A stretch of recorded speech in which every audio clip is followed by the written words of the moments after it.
going to take the unusual step of releasing a small piece of evidence. As you can see, this is a video, and you can quite clearly see that it's the 20th of August 2018.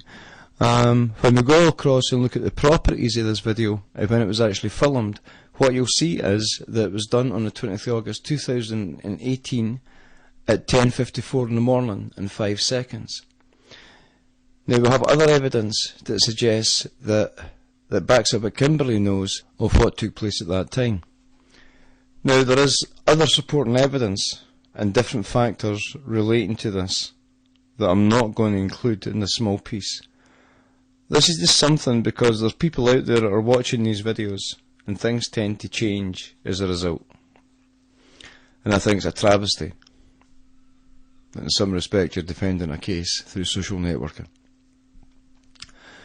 However, we've received new information that supports something that we've said all along. And in that information that we've received, there's two crucial pieces of evidence in it that could only be known to a certain few individuals. Kimberly being one, the people that committed it, and either somebody that witnessed it, or somebody that's very, very clever, who's designed this document to allow us to think like this.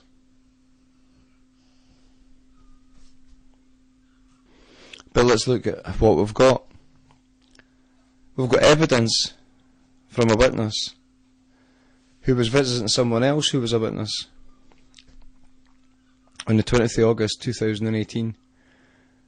They woke up at 9:30 in the morning.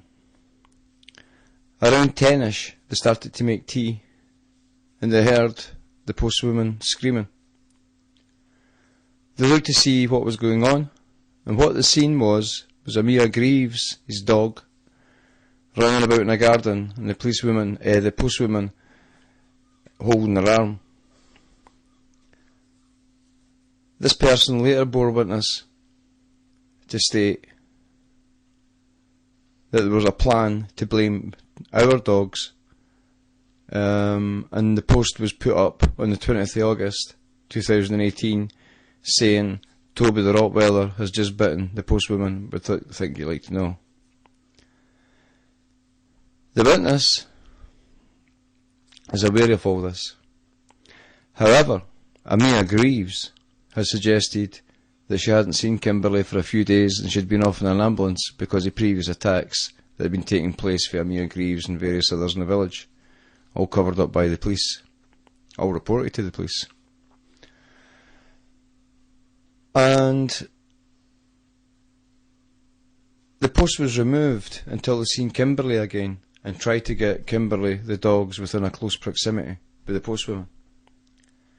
They managed to achieve this on the 6th of September, and the video evidence that's getting used in the court is a body camera worn by a police officer, and the time and the date is no collaborated.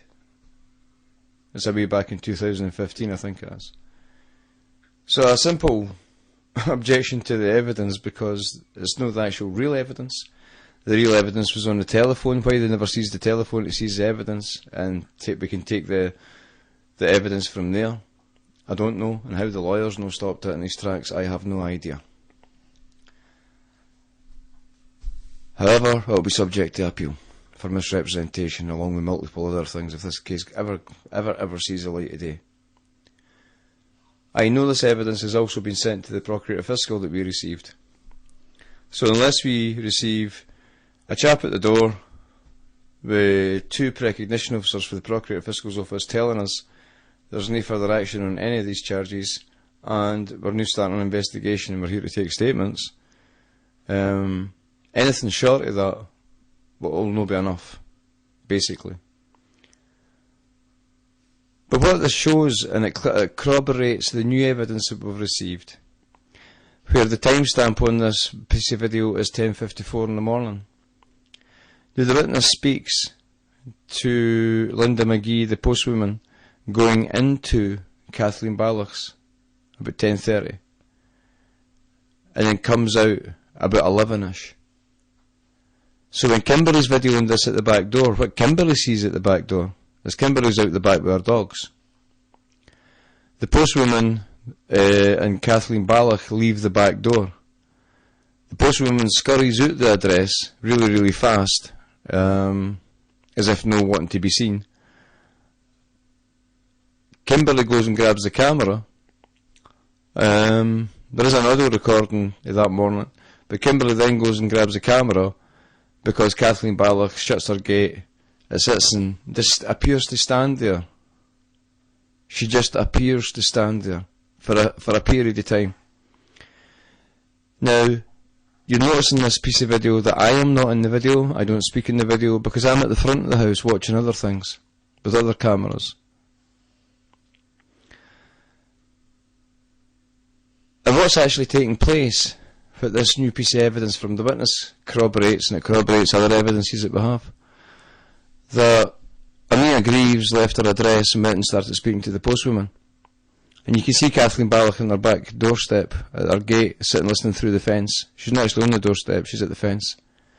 She's made no attempt to come back into the house, and Kimberly's videoed her through this period of time.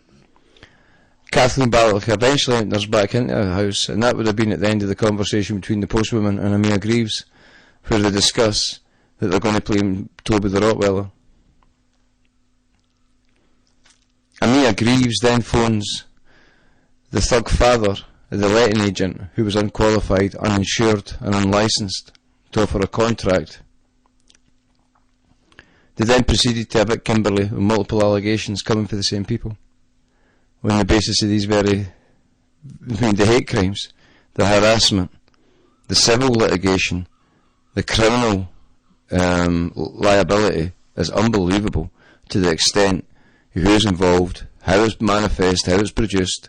And when you think that we've got videos, it's telling the police who will go against us, we don't know how they'll do it. Then it's telling the police they're a plan to kill our dogs, we don't know how this is coming about. Then it's telling the police, actually before everything took place, that these things were about to happen. Then them taking place, and there's video and recording it and reporting it, and the police covered the absolute entirety of it up.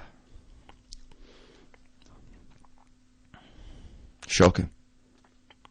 We recorded everything. And it's really fell apart because this new piece of evidence doesn't only corroborate what we've said right from the beginning and throughout and maintained throughout, it destroys absolutely everybody that was involved. Everybody.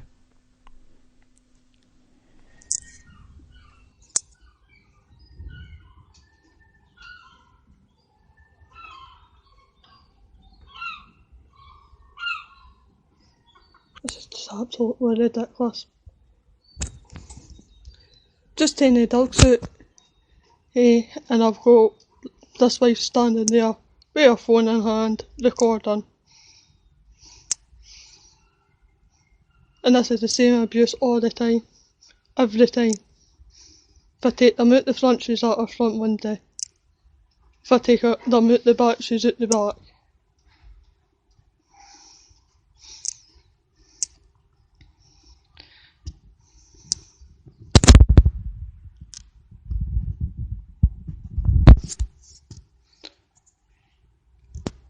Now, she'll make an allegation regarding the dogs. Now, Toby's profoundly deaf, so I have got to shout on him more than normal to get him to hear me. But no doubt she'll make an allegation that I was screaming and shouting or something stupid. That'll go to the tribunal that she's well aware of. And then that will get used against me again.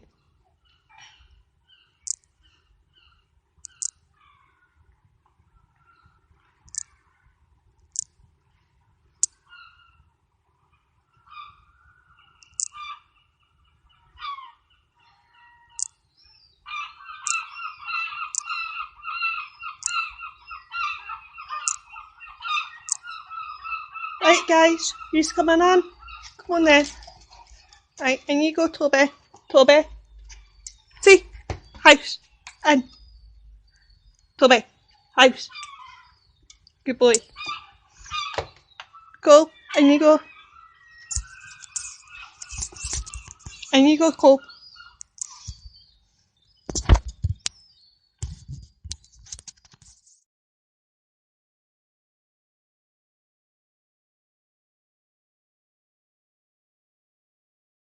Well, I'm trying to do a piece of camera, believe it or no, for about the last 3-4 minutes to try and say, well, that's me the thing I've got sitting on my backside. Still not done nothing with the videos or the audios. I'm going to leave them in their raw condition and give that to the police, and I've dated everything the 10th, and that's it.